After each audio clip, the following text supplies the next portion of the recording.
Bom dia e obrigada por aguardarem. Sejam bem-vindos à teleconferência de resultados do terceiro trimestre de 2021 da Rede D'Or São Luís. Estão presentes hoje conosco os senhores Paulo Moll, presidente, Otávio Lascano, vice-presidente financeiro e de Relações com Investidores, Maurício Lopes, vice-presidente executivo, Rodrigo Gavina, vice-presidente de Operações e Leandro Reis, vice-presidente médico.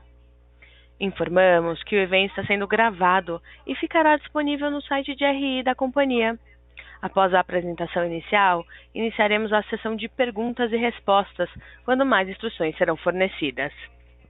Antes de prosseguir, gostaríamos de esclarecer que eventuais declarações que possam ser feitas durante a teleconferência relativas às perspectivas de negócio da Rede D'Or São Luís, projeções, metas operacionais e financeiras, constituem-se em crenças e premissas da diretoria, bem como em informações atualmente disponíveis. Considerações futuras não são garantia de desempenho, envolvem riscos e incertezas, pois se referem a eventos e circunstâncias que podem ou não ocorrer.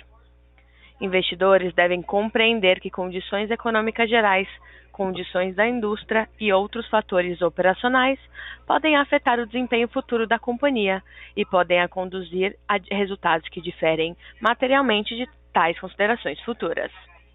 Gostaria agora de passar a palavra ao senhor Paulo Moll, que dará início à conferência. Por favor, Paulo, pode prosseguir. Obrigado, bom dia a todos. Queria agradecer a presença aqui no nosso call de resultados do terceiro trimestre. Vou passar por alguns temas aqui, antes de passar a palavra ao Otávio, que vai fazer os seus comentários sobre o nosso bom desempenho no terceiro trimestre. Começar aqui com a nossa pauta de crescimento.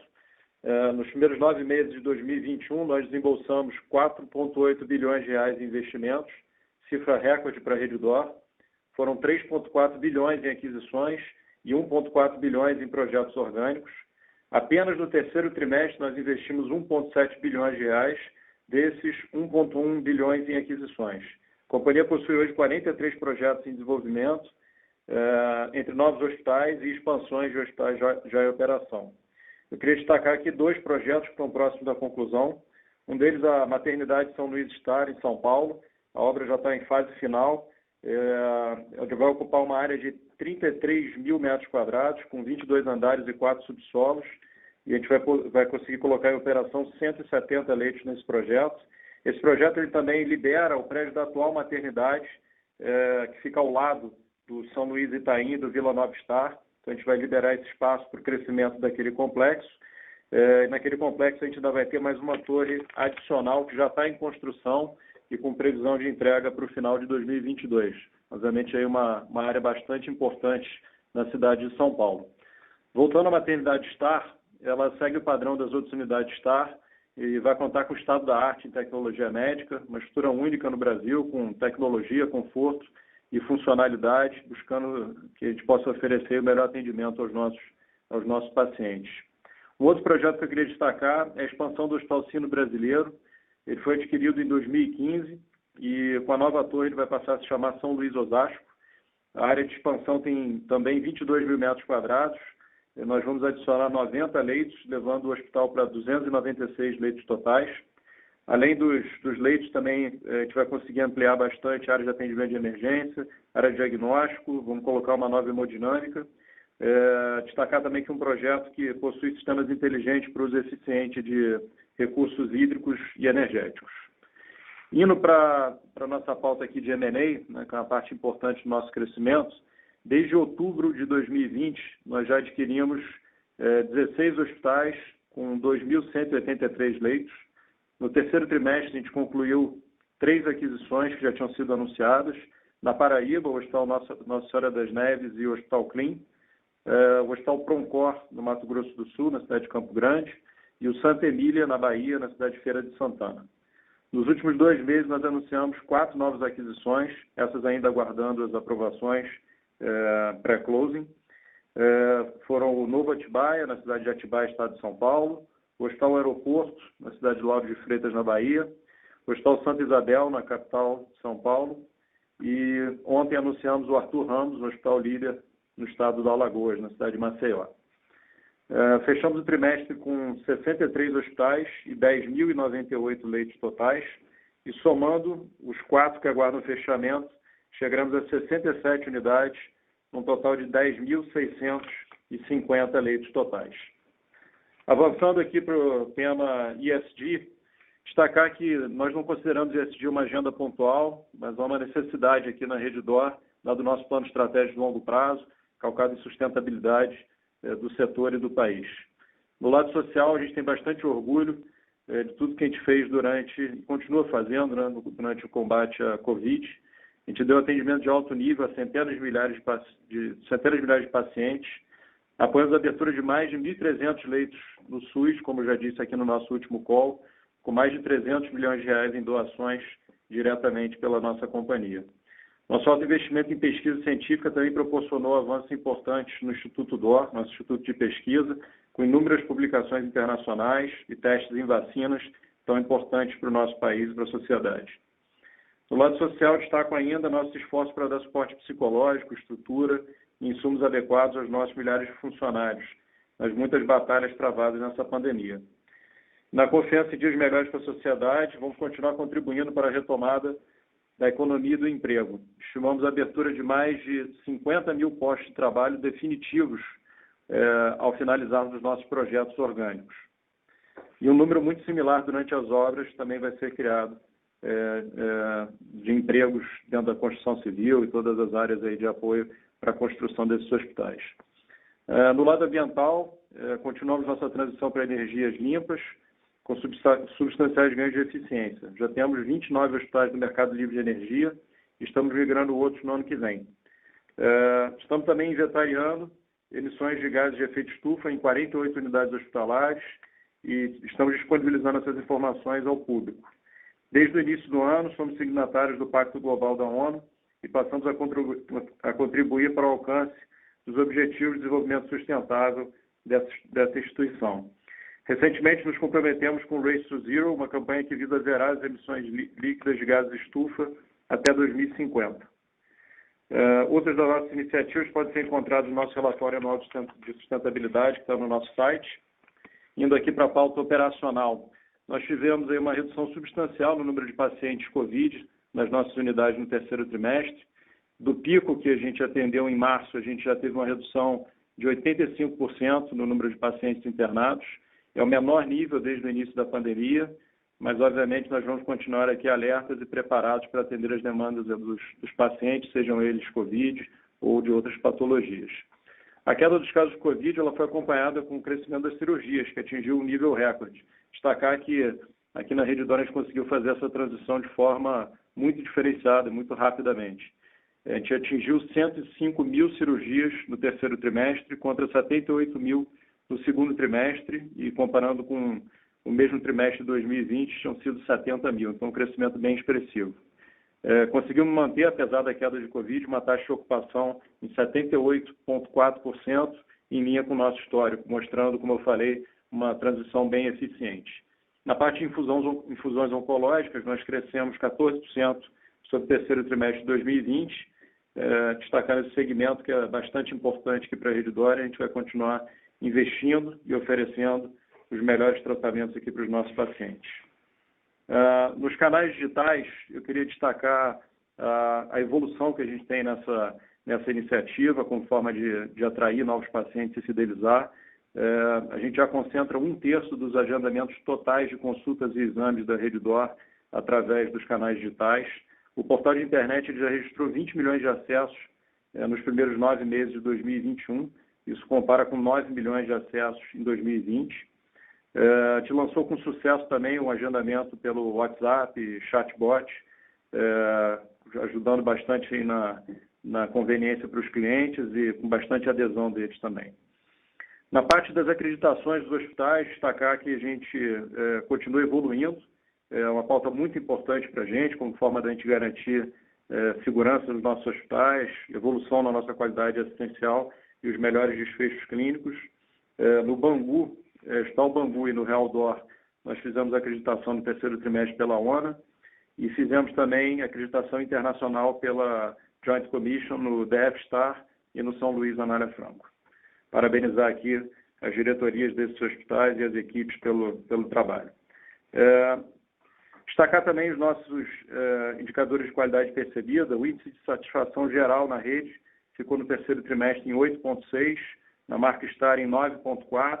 O nosso NPS ficou em 66 pontos, mesmo com um grande crescimento de volume nas emergências, que é sempre um desafio para se manter uma NPS alta. A gente conseguiu um bom resultado e uma estabilidade aqui nesse número. Bom, eu vou terminar por aqui. Antes de passar a palavra ao Otávio, eu quero aqui mais uma vez agradecer a todo o corpo de funcionários da Redditor pela sua dedicação, pelo seu incansável trabalho. Realmente vocês são o maior ativo da nossa companhia. Queria agradecer também às operadoras de plano de saúde parceiras, nossos fornecedores e aos nossos acionistas pelo suporte que vem dando. Otávio, por favor, passo a palavra a você. Obrigado, Paulo. Mais uma vez, bom dia a todos. Eu vou começar aqui pela página 4. O Paulo já comentou bastante sobre a mudança de ambiente de negócios, mas nós podemos afirmar que, apesar de uma significativa mudança no mix de pacientes no terceiro trimestre, a companhia reportou, a nosso ver, resultados operacionais e financeiros muito, muito fortes. À sua esquerda, apresentamos graficamente aquilo que o Paulo já comentou, uma redução de 85% no número de pacientes COVID, suspeitos e confirmados, desde o final do primeiro trimestre, de 3.182 pacientes para 478 pacientes. Na próxima página, começando à sua esquerda, apresentamos a evolução do número de cirurgias trimestre a trimestre. Como o Paulo comentou, um recorde histórico, crescimento de 35% frente ao trimestre anterior, número total de cirurgias, 105 mil cirurgias.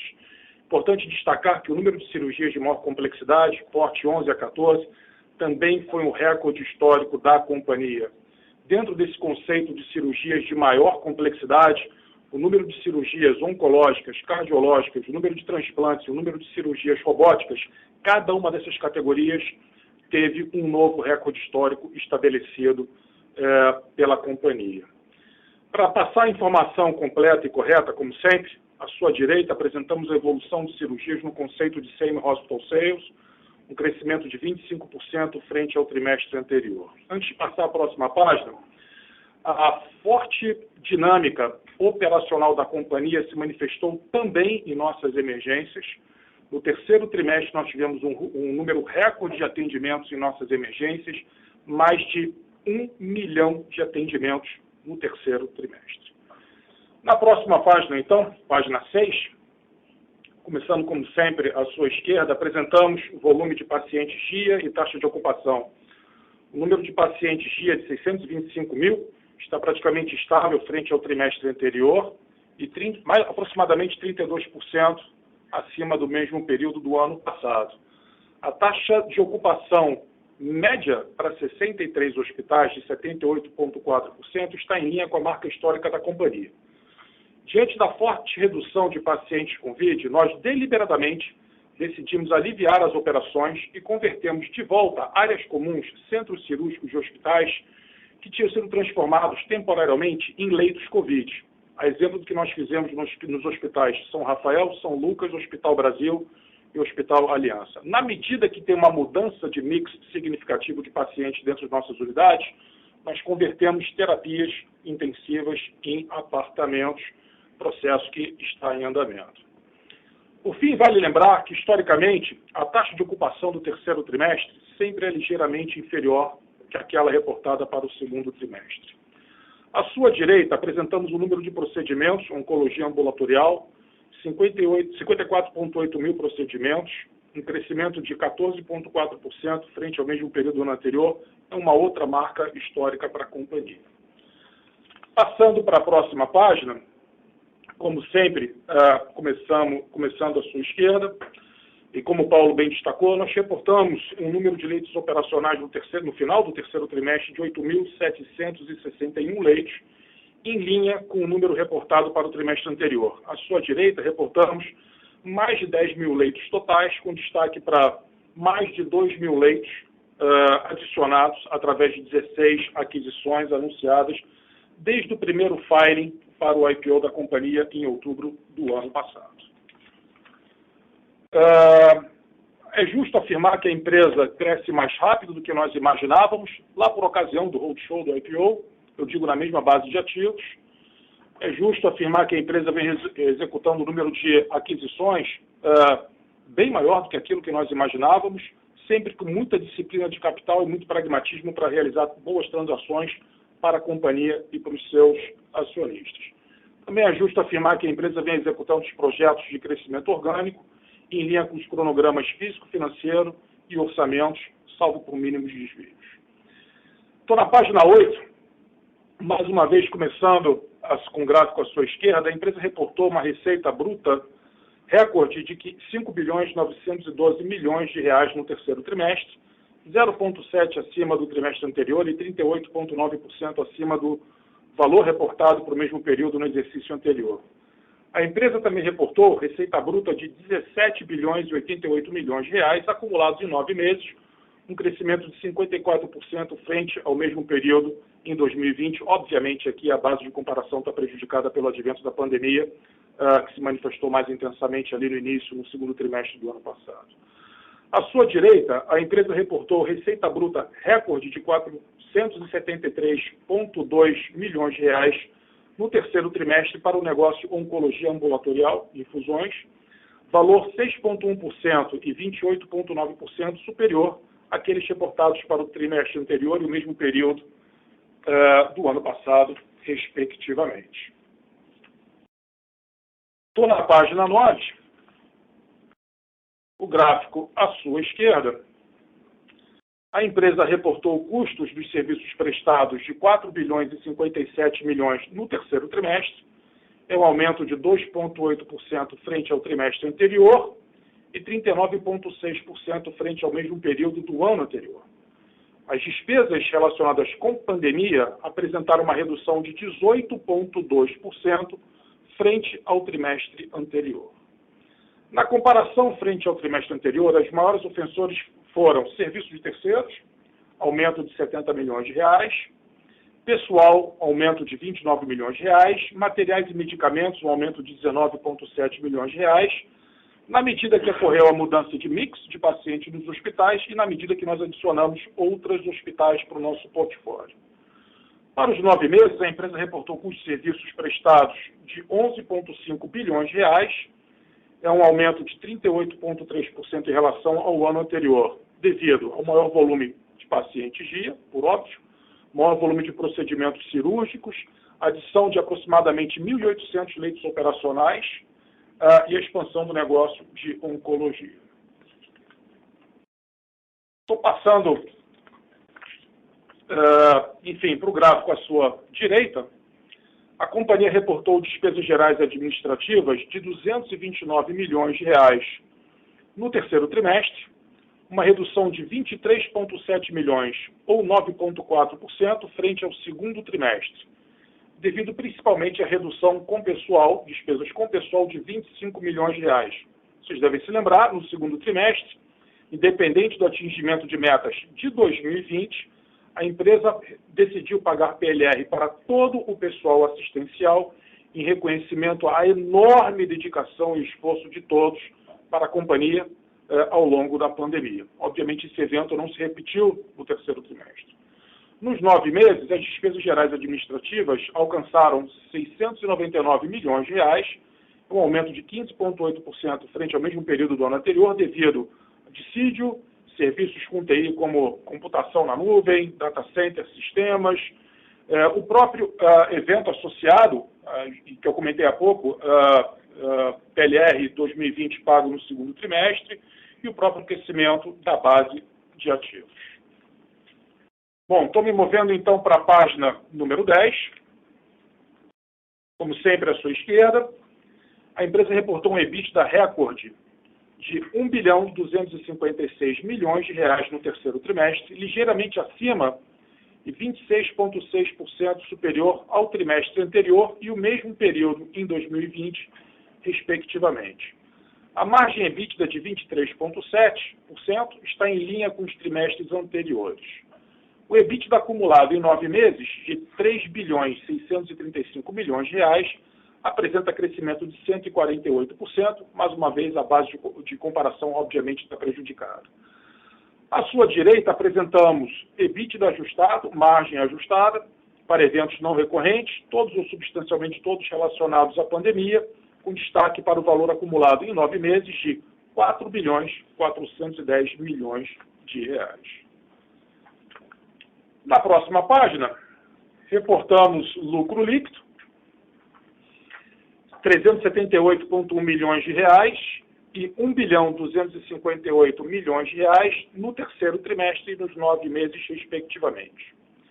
Importante destacar um one-off de 74,3 milhões de reais relacionados com gestão de passivo, recompra de dívida existente, que resultou em redução de despesas financeiras em termos líquidos e a valor presente de aproximadamente 200 milhões de reais para a companhia e para os seus acionistas.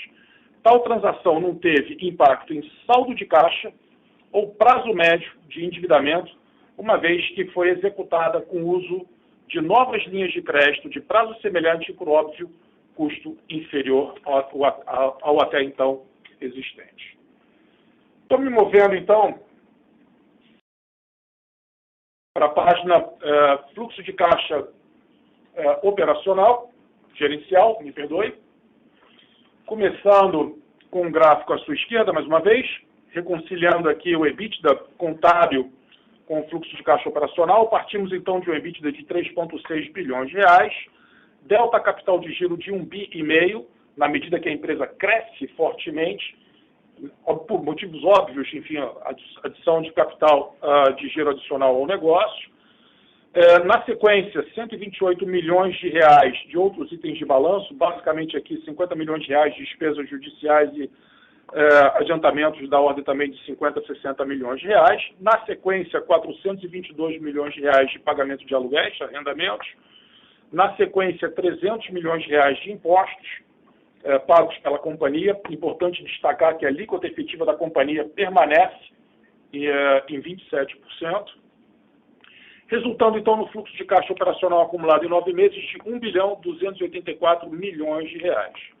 À direita, fazendo a reconciliação de caixa em dezembro de 20 com setembro de 21, e partindo de um saldo de caixa de 15,7 bilhões de reais ao término do exercício fiscal anterior, somando o fluxo de caixa operacional agora reconciliado e ajustando pelas atividades de M&A, aquisições e as atividades de financiamento, chegamos então a uma posição de caixa equivalente em setembro de 21 de 13,1 bilhões de reais. Abaixo dessa página, nós temos os destaques de movimentação de caixa referente, obviamente, ao período de 9 meses.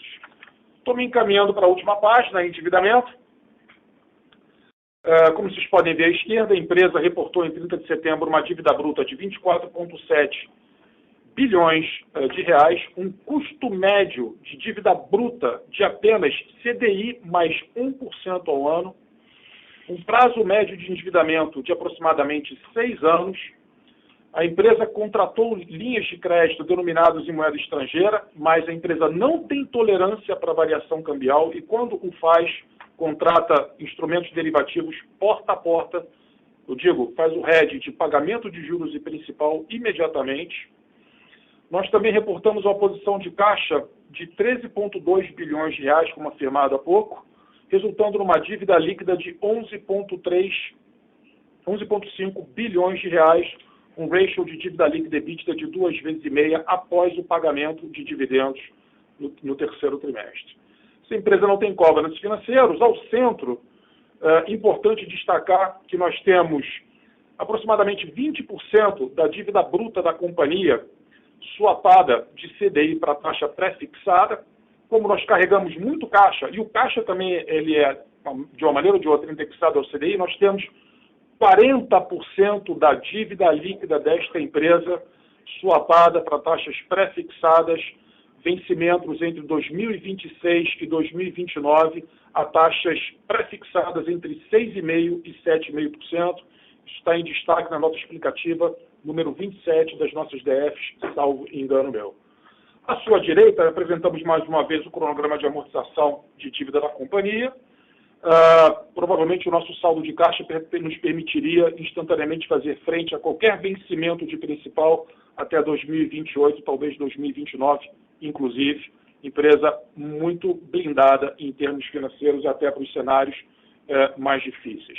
Bom, eu termino aqui a apresentação de resultados operacionais e destaques financeiros e abrimos a reunião para perguntas e respostas. Muito obrigado. Obrigada. Iniciaremos agora a sessão de perguntas e respostas. Para fazer uma pergunta, por favor, digite *1. Nossa primeira pergunta vem de Joseph Giordano, Banco JP Morgan. Olá, bom dia a todos. Bom dia, Paulo. Bom dia, Otávio. Obrigado por pegar minha pergunta. Eu queria explorar com vocês aqui um pouquinho de tendência que vocês veem nesse quarto tri, né? A gente ainda vê um ambiente um tanto quanto errático por conta de pandemia, então o volume tem picos em alguns momentos e a empresa navegando bastante bem aí em modular a capacidade e os custos de acordo. Então eu queria entender de vocês como é que vocês têm visto a evolução desse ticket médio. Entendo que ainda a gente tem pouco tempo no trimestre, mas dezembro acaba sendo um pouquinho mais fraco, aí me corrija se eu estiver errado.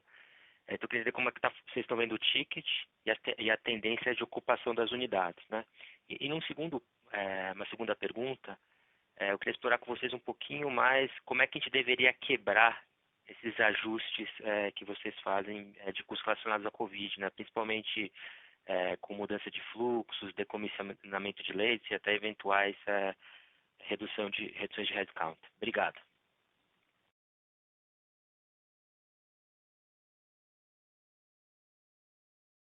Ô, João, tudo bom? Bom, a gente não fala muito sobre o futuro, a gente não dá muito guidance, vou chover um pouco aqui no molhado. Obviamente, o nosso setor tem a sua sazonalidade, né? O segundo trimestre e o terceiro sempre tendem a ser mais fortes. No quarto trimestre, enfim, a gente sente no finalzinho do ano, enfim, uma redução do número de cirurgias eletivas, pelos motivos óbvios, mas, enfim, no que diz respeito ao movimento cirúrgico e o fluxo que entra pelas emergências no mês de outubro, nós temos a mesma dinâmica que foi verificada ao longo do terceiro trimestre. Dito isso, não consigo antecipar nenhuma mudança para a dinâmica de ticket médio, né, complexidade, algo do gênero nesse momento. Seria muito cedo para falar sobre isso. Sobre a sua pergunta sobre a reconciliação, entendo que a pergunta é sobre reconciliação entre EBITDA contábil e EBITDA ajustado. Existe uma diferença de 775 milhões de reais entre 3 bilhões 635 milhões de reais de EBITDA contábil e 4 bilhões 410 milhões de reais de EBITDA ajustado. Dentro desses 775, nós temos 512 milhões de reais que são gastos Covid, que nós não conseguimos faturar contra as operadoras. Temos ainda 200 milhões de reais de stock option e 40 milhões de reais de despesas de M&A. Imagino que assim eu consigo te ajudar a modelar, projetar resultados de Redditor num ambiente mais normalizado, na medida que a pandemia, todos torcemos, se torne um evento menos crítico para todos nós. Perfeito. Assim, pensando na tendência, Otávio, esses custos Covid eles deveriam começar a desaparecer ao longo do quarto tri, né? Ficar cada vez menores, correto? Já tivemos uma redução em relação ao trimestre anterior de 18,2%. João, mais uma vez, com todo respeito a vocês, aliás, é um sinal de extremo respeito, nós não gostamos de antecipar tendências, mas na medida que o tempo passa, a pandemia se torna um evento menos crítico, redundâncias são eliminadas dentro dos nossos fluxos operacionais, itens que nós adquirimos eventualmente no momento crítico de pandemia a um custo unitário mais elevado, são despesados da nossa demonstração de resultado, tudo isso, e mais alavanca operacional dessa empresa, sua relevância dentro do seu negócio, tudo isso nos ajuda a ter uma estrutura de custos mais saudável, eventualmente margens mais elevadas, certamente muito próximas daquelas que a gente vem reportando já há muitos e muitos anos. Peço desculpas pela maneira não tão direta na minha resposta, mas é um sinal de respeito a todos vocês. Enfim, a gente não gosta de falar muito sobre o futuro e sobre incertezas, para não mislead ninguém, por óbvio.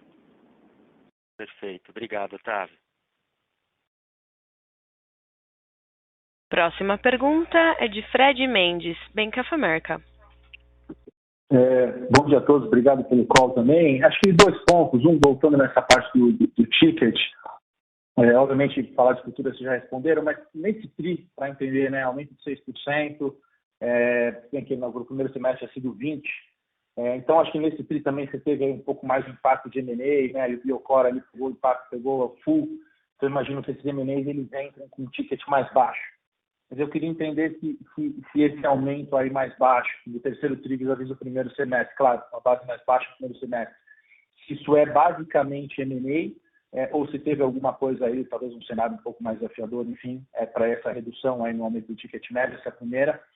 E a segunda, olhando ali para o portal do paciente, vocês colocaram bem no início, né, vem crescendo bem, né, vem dando bastante relevância, vocês têm algum tipo de benefício financeiro conforme o portal do paciente vai ganhando mais relevância, ou o principal foco aqui é melhorar a jornada e a experiência do cliente, eventualmente uma retenção maior?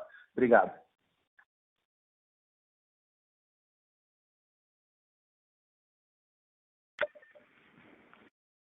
Fred, você está perguntando, só esclarecer aqui na tua segunda parte da pergunta, vou deixar a primeira para o Otávio. Segunda parte da tua pergunta, você está perguntando dos canais digitais, se a gente olha como uma forma de reduzir custo ou uma forma de fidelizar o cliente, é isso?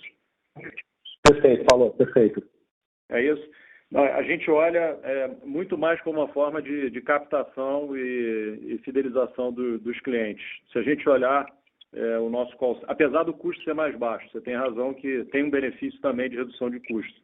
Mas se você olhar os nossos agendamentos pelo call center, nos últimos 12 meses, eles continuam crescendo. Então na realidade, essa iniciativa, essa presença dentro dos canais digitais, palavra-chave que a gente consegue ranquear entre os 3 primeiros em milhares de palavras dentro do Google, tudo isso é uma forma de captar e de fidelizar clientes através do conteúdo que a gente disponibiliza, através da relevância que a rede tem dentro das mídias digitais, e isso acaba sendo uma forma de atrair e reter novos clientes. Vou deixar a parte do ticket para o Otávio.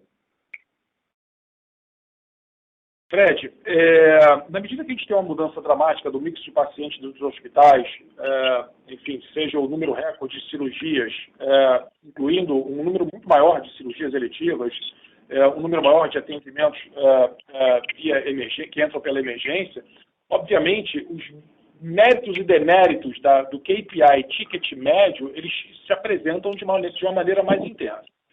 Então, se eu estivesse na sua posição ou na posição de um acionista da companhia, eu sempre teria em mente o nosso modelo de precificação de longo prazo, onde a empresa divide com os seus parceiros, que são de fato parceiros, grande parte de suas sinergias, benefícios de economia de escala, e nós temos reajustado os nossos preços 1% acima da inflação oficial, e aí se manifesta essa competência corporativa muito bonita da companhia de atrair um volume crescente de casos de maior complexidade para dentro de suas unidades. E outros serviços que nós enfim, faturamos na medida que nós avançamos com o conceito de ecossistema. Obviamente estou fazendo referência aqui mais intensamente sobre diagnósticos e oncologia ambulatorial. Me diga se está respondido para você, senão a gente pode tentar elaborar um pouco mais. Não, perfeito, Otávio. Obrigado pela resposta. Obrigado, Paulo. Se permitirem só um follow-up aqui, acho que você já falou nos últimos dias, mas só para confirmar, quando eu olho para o ticket médio, receita leito Covid, ele ficava baixo ou ficava muito próximo de um leito ex-Covid? Só para a gente tentar conciliar aqui. Obrigado.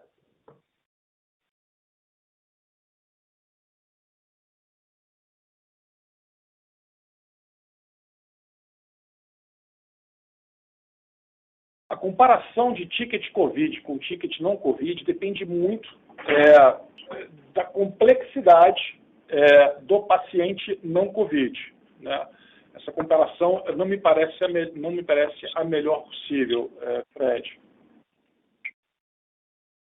Perfeito, Otávio. Obrigado. Próxima pergunta vem de Samuel Alves, BTG Pactual. Bom dia a todos, bom dia Paulo, Otávio, demais diretores. Fazer as duas perguntas aqui mais focadas no passado do que no futuro. Acho que talvez vocês consigam falar um pouco mais. A primeira é sobre a dinâmica de capital de giro da companhia, né? A gente notou uma deterioração, né, no ciclo de conversão dos recebíveis. Era mais para entender se houve alguma condição especial implementada para os parceiros comerciais nesse trimestre, que eventualmente poderia ser normalizada à frente. Essa é a primeira pergunta. E a segunda pergunta é sobre margem. Apesar do mix mais favorável, né, mais cirurgias e menos Covid, que vocês estavam comentando, a gente notou uma contração de margem tri a tri, né? É mais para entender as razões disso, né? Se foi uma inflação de custo que tá muito elevada, impactando a linha de MAT/MED, ou se tem alguma outra variável para explicar esse efeito. Muito obrigado. Tudo bem, Samuel. Vou começar aqui comentando essa parte da margem. A gente tem um impacto em função de alta de custos de insumos aí durante o período do Covid, principalmente de itens relacionados ao Covid, mas até de uma forma mais ampla.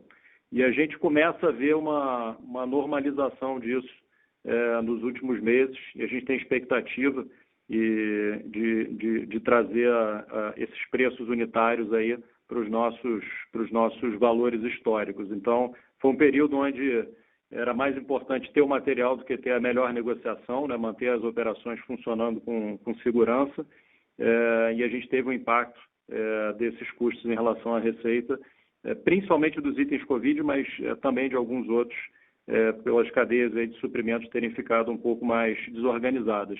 Isso está normalizando, a gente tem a expectativa disso voltar aos nossos patamares históricos aí de gastos de insumos sobre receita. Vou passar para a parte aqui do capital de giro para o Otávio comentar. Samuca, a gente tem o mesmo número de dias de recebíveis, estou fazendo referência aqui a Receivables Turnover, no terceiro trimestre, quando comparado com o trimestre anterior, uma pequena variação. Na verdade, nós estamos tão seguros aqui da conversão de EBITDA em caixa, né, o recebimento do nosso faturamento, que nós reduzimos a provisão para glosa. Isso foi 5,28% no ano passado, em algum momento, no final do ano era 5%, e hoje é 4,4%. Então, definitivamente, no capítulo capital de giro, variação de capital de giro, não tem absolutamente nada diferente acontecendo dentro da companhia. Obrigado, Paulo e Otávio. Bom dia a todos. Imagina, sempre bem-vindo.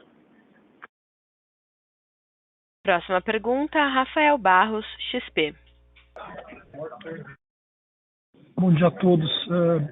Obrigado por pegar a minha pergunta e parabéns pelos resultados. Eu queria entender aí se essa alta recente da Selic, né, de capital, impacta de alguma forma aí o plano de crescimento de vocês. A gente deveria ver algum tipo de desaceleração ou... Obrigado.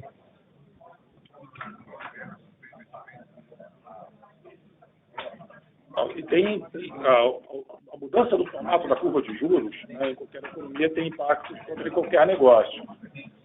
Mas, como eu afirmei anteriormente, nós temos 40% da dívida líquida da companhia redeado já há bastante tempo para taxas pré-fixadas, vencimentos entre 2026 e vencimento até 2029, a taxas entre 6,5% e 7,5% ao ano. Então, a empresa está relativamente bem protegida no que diz respeito a despesas financeiras, eu digo, a partir desse movimento de taxas de juros verificado mais recentemente. No que diz respeito ao plano de crescimento da companhia, na minha opinião, a tese de investimento é tão boa quanto possível.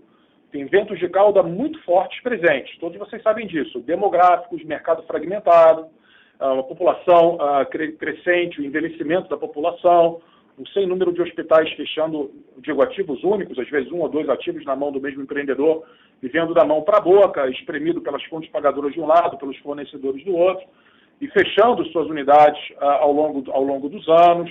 Enfim, um déficit de leitos estabelecido, principalmente leitos, hospitais que oferecem um desfecho clínico superior para os pacientes já presente. Então, enfim, eu diria que não é o formato da curva de juros que vai retardar, enfim, os planos de investimento em execução pela companhia e muito bem descritos, inclusive, nos seus documentos públicos. Obrigado. Imagina. Próxima pergunta de Vinícius Figueiredo, Itaú. Bom dia, pessoal. Obrigado por pegar a pergunta. A primeira pergunta seria sobre a taxa de ocupação. A gente viu um nível ainda sendo sustentado, um nível bem alto, em patamares até acima do que a gente viu lá em 2019.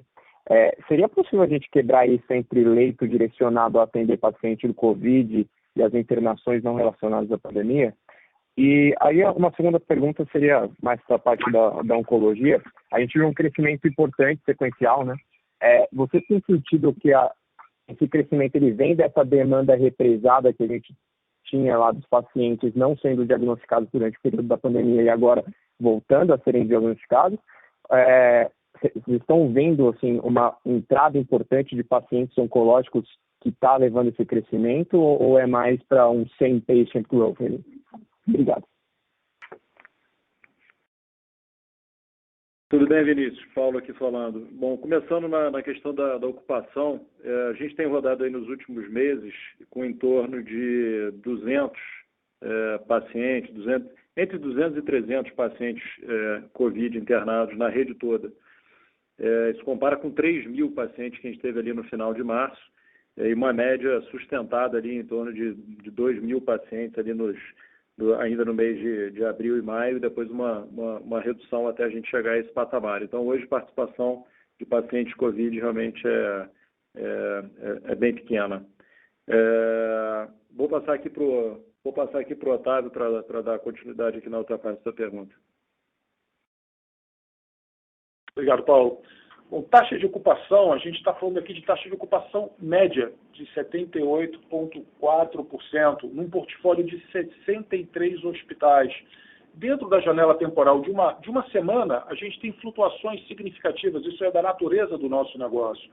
O doutor ele gosta de operar terça, quarta, quinta, começando muito cedo no dia. Nenhum de nós busca uma cirurgia de menisco sexta-feira à noite ou domingo depois da hora do almoço. Então, quando a gente fala de 78,4% de taxa média de ocupação para um portfólio de 63 hospitais, 8.800 leitos operacionais, isso é tão bom quanto possível. Isso é uma marca de excelência. Se você quiser analisar, comparar com um número menor de hospitais, nós temos aqui no portfólio alguns hospitais que operam, eventualmente, com mais de 90% de taxa de ocupação. Mas isso é muito elevado. E por isso que eu afirmei que, diante do arrefecimento, a diminuição de número de pacientes Covid, nós deliberadamente tomamos a decisão de aliviar um pouco a operação, reduzimos a taxa de ocupação dos 83% reportados no segundo trimestre para os muito elevados, elevadíssimos 78,4% reportados para o terceiro trimestre. Se eu tivesse na sua posição, como nós já afirmamos publicamente diversas vezes, essa é uma marca histórica da companhia. Modelando o futuro, eu consideraria algo entre 78% e 81% de taxa de ocupação média para um portfólio gigante de hospitais em crescimento acelerado. Otávio, se eu puder só adicionar aqui num ponto que o Vinícius colocou, a gente viu no primeiro semestre desse ano, em especial no início do ano, alguns pacientes que tinham postergado os seus exames diagnósticos, suas consultas aos médicos. A gente viu alguns pacientes chegando às emergências em situação mais grave naquelas patologias. Eu diria que já nos últimos meses a gente já está dentro de uma normalidade. Eventualmente, uma ou outra pequena cirurgia que tinha sido protelada do ano passado, mas eu diria que você falou sobre oncologia, essa diagnóstico mais tardio, a gente observou isso no início da pandemia, onde as pessoas realmente estavam ficando em casa, e a gente foi recebendo esses pacientes com diagnóstico um pouco mais tardio ao longo aí do final do ano passado. Mas eu diria que hoje, o que a gente viu no terceiro trimestre, o que a gente está enxergando hoje, já é dentro de uma normalidade. Perfeito, pessoal. Muito obrigado. Nossa próxima pergunta vem de Vinícius Ribeiro, UBS. Pessoal, bom dia a todos, obrigado pela pergunta. Se a gente puder só exaurir um pouquinho o tema de ocupação, em outros eventos, vocês comentaram que a queda de representatividade de volume de Covid deveria ser positivo para a margem, né? Eu entendo que houve algum fechamento net de número de leitos, então, se pudessem só dar para a gente uma cor de qual que é o impacto de desalavancagem operacional disso e qual que é o impacto positivo de mix, se de fato houve um, né? E a segunda pergunta é um pouco sobre diagnósticos, né? Durante o trimestre houve uma série de movimentações um pouco nesse espaço, e se vocês pudessem dar só para a gente uma cor, assim, de qual que é o racional estratégico, o que vocês esperam e como que vocês pensam na questão de build or buy essa capacidade diagnóstica. É isso. Obrigado, pessoal. Vinícius, aqui sendo bem direto ao ponto. O paciente COVID, a gente comentou com vocês, ele tem um ticket pela permanência toda dele, até a ticket por internação maior, mas o ticket dia, se você tem um hospital que está atraindo boa complexidade, você consegue ter tickets melhores, você consegue ter margens melhores, porque esse paciente COVID era um paciente também que custava mais insumos para ser tratado. Então, o efeito, se você tiver com o mesmo número de pacientes dia ou de taxa de ocupação e de leitos abertos, você tem um efeito positivo naquele hospital. No nosso caso aqui, também por conta de sazonalidade, no segundo trimestre, a gente rodou com uma taxa de ocupação muito boa no terceiro trimestre, mas ligeiramente abaixo da taxa no segundo trimestre, também por conta desse fechamento aí de alguns leitos de terapia intensiva dedicados à Covid. Então, a resposta para você é que, uma vez você tendo boas taxas de ocupação e complexidade retomada, a saída do Covid para o tratamento das outras patologias, ela é positiva. Com esse ponto de atenção, no caso da Rede D'Or, a gente conseguiu fazer uma transição muito rápida, mas a gente vê que mesmo aqui dentro da rede, alguns hospitais que fizeram uma transição mais devagar acabaram sofrendo um pouquinho no terceiro trimestre, e a gente vê isso no resto do mercado também até de uma forma aí mais aparente e mais visível. No nosso caso aqui, a gente considera que a gente conseguiu fazer realmente de uma forma muito, muito eficiente, aí, dada a competência do time. Na parte de diagnóstico, que você comentou, nós estamos continuando a estar assim, ativos, né? Tem uma oportunidade de crescimento orgânico muito grande. A gente tem hospitais que a gente está ampliando o parque diagnóstico, porque hoje o parque é insuficiente para atender a própria demanda daquele hospital ou de solicitações de médicos do nosso corpo clínico. Então, tem um crescimento orgânico que a gente vai perseguir e vamos continuar alertas aí sobre oportunidades no campo aí dos M&As, nas aquisições. Vocês viram o movimento que a gente tentou fazer em Aliar, que a gente acabou não tendo sucesso ali na oferta, mas seletivamente a gente vai continuar olhando para oportunidades também para aquisição. Perfeito, Paulo. Obrigado. Próxima pergunta vem de Leandro Bastos, Citi. Oi, pessoal, bom dia. Duas perguntas rápidas aqui do meu lado. A primeira, quero comentar um pouquinho como vocês estão enxergando o ramp-up de leitos operacionais, hoje que a empresa atingiu mais de 10 mil leitos totais. Então, deve passar um pouco de direção nesse sentido, acho que essa é uma primeira. E a segunda é sobre estrutura de capital, né, que é a alavancagem da companhia próxima de 2,5 vezes, então só para pegar aqui um pouco que nível é confortável, ótimo para tocar a operação na cabeça de vocês. Por favor. Obrigado. Leandro, o som estava um pouquinho baixo. Eu entendi que a tua segunda pergunta era sobre estrutura de capital, nível de alavancagem. A gente está rodando aí pouco acima de 2 vezes. Eu diria que esse é o nível que a companhia se sente confortável. Obviamente que durante um ciclo de investimento maior, a gente tem tolerância a subir mais do que isso, a subir até 3 vezes. No passado já subimos até mais do que isso, mas eu diria que entre 2 e 3 vezes seria o nível aí que deixa a gente confortável, que a gente vai estar mirando. Se você puder repetir a primeira parte da pergunta, que não ficou claro aqui para a gente voltar. Eu vi que tinha a ver com leitos totais, mas não ficou claro. Tudo bem, Paulo, não sei se está para me ouvir melhor agora. Só, enfim, como é que é a cabeça um pouco de vocês para o ramp-up de leitos operacionais? Vou deixar passar para o Otávio aqui, a parte do ramp-up dos leitos totais, Otávio. Obrigada. Eu peço desculpas, realmente o som aqui para mim está muito ruim. Eu entendi que a pergunta é sobre leitos operacionais, é isso? Isso, sabe? Dinâmica de leitos operacionais. Comentar um pouco, como vocês enxergam um pouco no papo disso, da frente. Como é que fica para frente? Olha, se eu tivesse na sua posição, como eu afirmei anteriormente, eu modelaria uma taxa de ocupação média para um portfólio de expansão que é entre 78% e 81%. Né? Vocês têm o modelo de negócio da companhia bem descrito de um jeito ou de outro no nosso formulário de referência. Estou fazendo referência aqui acho que é a seção 10.4 do documento arquivado na CVM, que descreve com bastante detalhamento os 43 projetos de crescimento orgânico, inclusive com orçamento, localização e data de entrada, número de leitos, né? E vocês têm aquela regrinha de bolso que a companhia utilizou durante o roadshow do IPO de 1.000 leitos adicionais vindo via através de atividades de M&A, isso por ano. Então, dessa maneira, eu modelaria o crescimento de leitos da companhia, pelo menos até o final do exercício fiscal que se encerra em 2025, e uma taxa de ocupação entre 78% e 81%. Consegui endereçar a sua pergunta? Imagina, sempre bem-vindo. A pergunta era mais para explorar mais leitos totais e leitos operacionais. Né? No segundo trecho, esse delta aumentou um pouquinho, então, para passar um pouco como que vocês veem esse catch-up de leitos operacionais dentro dos leitos totais. Enfim, mais uma vez eu peço desculpas pelo ruído da ligação. A diferença entre leitos totais e leitos operacionais: leitos totais é o espaço físico para desenvolver um número total de leitos da companhia.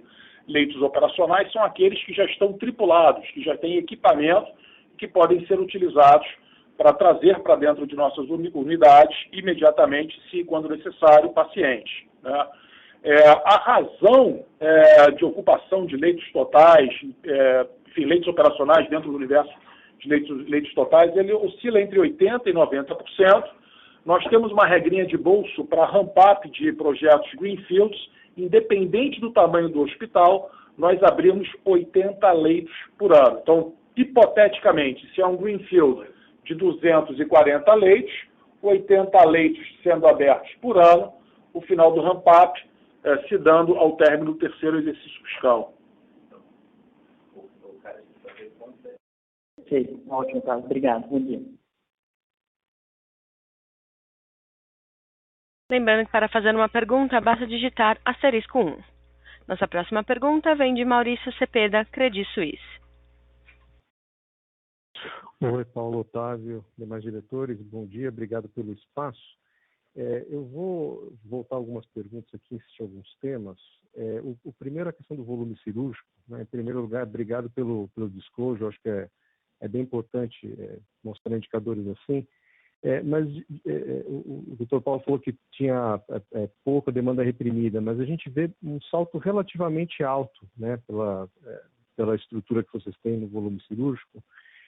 Então, eu queria saber se de fato isso é uma coisa que a gente poderia considerar, né, um volume que a gente poderia considerar como uma normalidade da estrutura, e se, por outro lado, que tipo de gargalo havia antes que vocês não conseguiam, né, dar vazão para esse volume. Essa é a primeira pergunta. A segunda pergunta é bem mais em questão de margem também.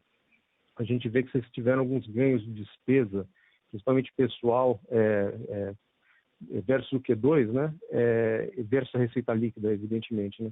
E que tipo de ação vocês têm tomado, né, para que vocês terem conseguido essa melhora de produtividade? A terceira, eu vou voltar ao capital de giro, que o Samuel tinha perguntado também. A gente vê, de qualquer forma, que os recebíveis em dias estão aumentando um pouco. Se vocês puderem falar um pouco sobre isso, né? O que está acontecendo, se as operadoras estão demorando mais para pagar, seria interessante. E para finalizar aqui, sobre dívida, né? Vocês têm uma dívida bruta alta, apesar de vocês terem bastante disponibilidade, que ajuda na dívida líquida.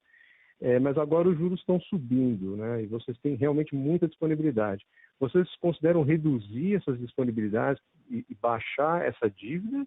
Ou, caso vocês venham a não reduzi-la, né? Até quando vocês pretendem utilizar todo esse caixa não operacional para a expansão? Muito obrigado. Bom, tudo bem, Cepeda. Eu vou começar por aqui, depois vou passar para o Otávio.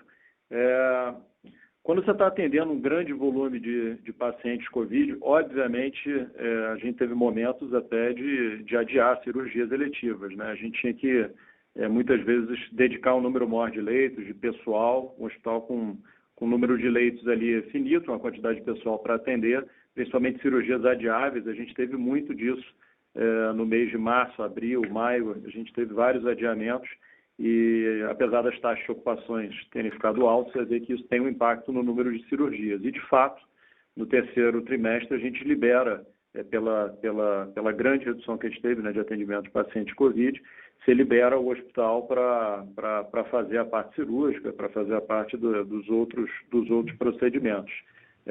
Então, quando você olha o crescimento nosso em relação ao mesmo trimestre do ano passado, tem o impacto também dos M&As, né? Tem o crescimento que a companhia teve, por isso esse crescimento também tão importante. No same-store sales a gente também teve um crescimento, e aí muito em função dessa liberação dos espaços que a gente estava comentando aqui. Do lado aqui do controle das despesas, que eu entendi que é a tua segunda pergunta, a gente tem um trabalho bastante intenso aqui. O Gavina, que está com a gente aqui no call, vice-presidente de operações, o Leandro, vice-presidente médico, eles têm reuniões semanais aí que a gente acompanha com muito rigor os principais custos dentro dos hospitais, né? Então, a parte corporativa também a gente vem controlando bastante, a parte aqui do nosso histórico, aqui ter bastante controle aqui das nossas despesas e dos custos. E eu diria que o único que hoje ainda... A gente tem oportunidades em várias áreas, a gente tem alguns projetos interessantes aqui de comparar indicadores de diversas áreas operacionais dos hospitais. Quando a gente olha para isso, a gente ainda vê que tem uma oportunidade grande ao trazer os hospitais com menos produtividade para mais produtividade em áreas de apoio. A gente tem ali talvez alguns pontos de margem que a gente possa ganhar, um trabalho que a gente está dedicando aí bastante tempo, fazendo internamente, é um trabalho de consultoria, mas com a equipe interna, deixa a inteligência aqui internamente e a gente tem ali alguns pontos de margem, como eu falei, para ganhar. Mas o que nos incomoda mais hoje é o patamar de custos de insumos. Como eu falei, está numa trajetória de queda. O fato de você já estar comprando com um preço mais baixo no final do terceiro trimestre não significa que esse impacto acontecendo no terceiro trimestre. Você tem o consumo do estoque, o preço médio, como vocês sabem. Então, a gente ainda não sentiu o benefício dessa redução no terceiro trimestre, mas a gente espera que a gente vai voltar a uma normalidade aqui de 2019, virando ali os mesmos patamares de gasto de insumos sobre receita. Por fim, vou passar a parte aqui do capital de giro para o Otávio, para falar com mais detalhes. Eu realmente não vejo nada assim digno de nota na nossa relação com as operadoras. Você pode ter pontualmente alguma coisa de entregas de contas, algum ajuste dentro da operação, mas isso eventualmente aumenta no mês, diminui no outro. Provavelmente, o Otávio estava comentando que não viu aqui grande diferença no número de dias, se encontrou alguma diferença, eu te diria que isso vai tender a voltar à normalidade nos próximos trimestres, porque não existe nenhuma razão assim estrutural na nossa relação com as operadoras, nas nossas negociações, que justifique alguma variação importante nessa linha. Otávio, quer adicionar? Sim, Paulo. No que diz respeito ao número de dias de recebíveis, a gente teve uma pequena alteração do segundo TRI para o terceiro TRI, de 104 dias para 107 dias, muito relacionado aos M&As, os ativos que foram recentemente adicionados ao portfólio pela companhia. Enfim, na medida que eles são incorporados, no sentido mais amplo da palavra, dentro do nosso portfólio, obviamente as práticas de faturamento e de recebimento caixa apresentam uma melhora substancial. Como eu afirmei anteriormente, Cepeda, a gente está tão confortável com a qualidade dos recebíveis da companhia que nós, inclusive, diminuímos a provisão para a glosa. Isso foi 5,28% em algum momento no exercício fiscal anterior. No início do ano era 5%, nós reduzimos para 4% 4,4%. Lembro também que os M&As têm aquele efeito estatístico numérico, que nós, quando trazemos um hospital para dentro da Redditor, nós temos 100% do contas a receber e X 12 avos de faturamento. Então, sempre que alguém for fazer a análise de receivables turnover, tem que fazer os ajustes necessários, caso contrário, enfim, o analista acaba com a impressão de que nós temos variações significativas de capital de giro aqui na companhia, o que não é o caso. Perfeito. E sobre a dívida, se vocês pretendem usar as disponibilidades? Olha, Cepeda, essa posição de caixa da companhia, ela tem origem na tranche primária do nosso IPO. Foram levantados 8,4 bilhões de reais naquele momento, 8,3 líquido de despesas. Posteriormente, agora em maio, nós levantamos mais 1,4 bilhão de reais de capital primário. Isso é musculatura financeira para a companhia seguir à frente com seu plano de investimento, consolidação do setor, como eu afirmei anteriormente, naquilo que nós acreditamos ser uma das melhores teses de investimento presentes. Realizar investimentos sem nenhum impacto de qualquer espécie para a nossa estrutura de capital. Portanto, nós não pretendemos utilizar o caixa para resgatar dívida antecipadamente, até porque a dívida está muito bem contratada. São 23 bilhões de reais, 24 bilhões de reais de dívida bruta, com prazo médio de 6 anos, um custo médio de CDI mais 1%. Nós temos todos, ou substancialmente todos os ativos da companhia livres de qualquer espécie de gravame, garantia colateral, e nós não temos nenhuma espécie de cobrança financeiro inserido em nossos documentos. De modo que isso nos dá toda a flexibilidade financeira necessária para ir à frente com os investimentos, como eu afirmei. Tá, já está perfeito. Paulo, obrigado pelas respostas. Otávio, obrigado.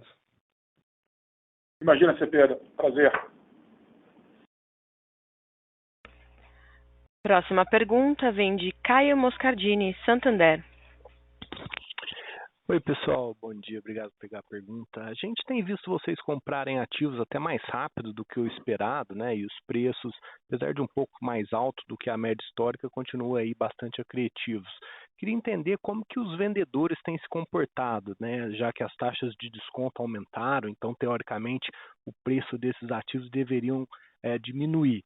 O vendedor entende, aceita isso, ou a competição por esses ativos faz com que os preços continuem aí mais ou menos nos mesmos níveis que a gente tem visto? Obrigado.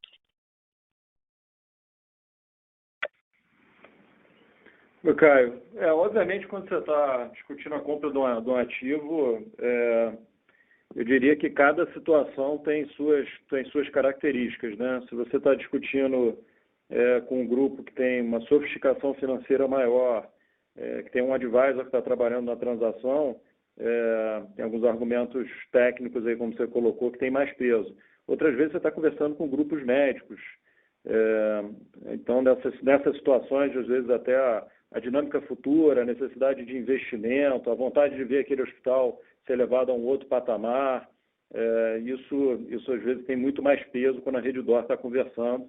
E muitas das conversas que a gente teve, desses M&As recentes aí que a gente anunciou, a gente conversou sem competição, né? Mesmo em casos onde a venda era de 100%, né? A venda em sociedade, obviamente, facilita muito, né? E a gente fez algumas transações dessa maneira, né? Mantendo sócios locais com conhecimento local que agregam as operações, mas mesmo em outros casos, pelo nível de relacionamento que a gente criou com a ponta vendedora, mesmo com compra de 100%, a gente conseguiu negociar de forma exclusiva, o que obviamente é um benefício grande que traz pela reputação que a gente tem. Quando a gente senta à mesa, a gente leva o negócio até o final, a gente é objetivo e tenta trazer, obviamente, uma negociação que seja atrativa para a gente, mas que seja um preço justo e que faça sentido para a ponta vendedora. É dessa forma que a gente vem trabalhando, não é de agora, né? Desde do primeiro M&A que a gente fez lá em 2004 e 2005. Então, o fato de ter esse histórico, esse track record, o fato do vendedor saber que a gente vai cuidar bem do hospital, vai investir, vai tornar, muitas vezes com grupos médicos que vão continuar se relacionando com o hospital e trabalhando lá dentro, isso tudo conta bastante a nosso favor. Eu te diria até que é mais importante do que uma discussão de taxa de desconto, ainda que ela seja, obviamente, levada para as mesas de negociação e para as discussões de preço. Tá ótimo, muito claro. Paulo, se você me permitir um comentário, Caio. Enfim, eu me lembro lá por ocasião do roadshow do IPO, outra regrinha de bolso que a gente comunicou para o mercado para ajudá-los a modelar o futuro de Redditor. Nós falávamos de 3 milhões, um pouco mais de 3 milhões de reais por leito sendo adquirido ao longo do tempo por Redditor. Nenhuma das transações executadas desse ano, ou desde o primeiro filing do IPO, 16 hospitais, saiu por um preço próximo a essa regrinha de bolso que nós estabelecemos. Nós anunciamos ontem, após o fechamento do mercado, a aquisição de um novo hospital, uma nova geografia onde nós estamos entrando. O custo por leito foi de 2,1 milhões de reais. Então, muita disciplina de investimento presente dentro das nossas decisões e muito pragmatismo para realizar boas transações para a companhia e para os seus acionistas. Tá ótimo, muito obrigado pelo complemento.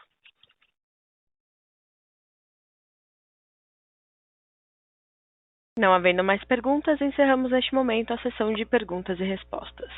Gostaria agora de passar a palavra ao Sr. Paulo Moll para as considerações finais. Meu agradecimento a todo o corpo executivo de colaboradores da Redditor, aos nossos parceiros aqui, operadores de plano de saúde, fornecedores, que têm sido também grande parceiro para atravessar essa fase difícil de desorganização das cadeias de suprimentos.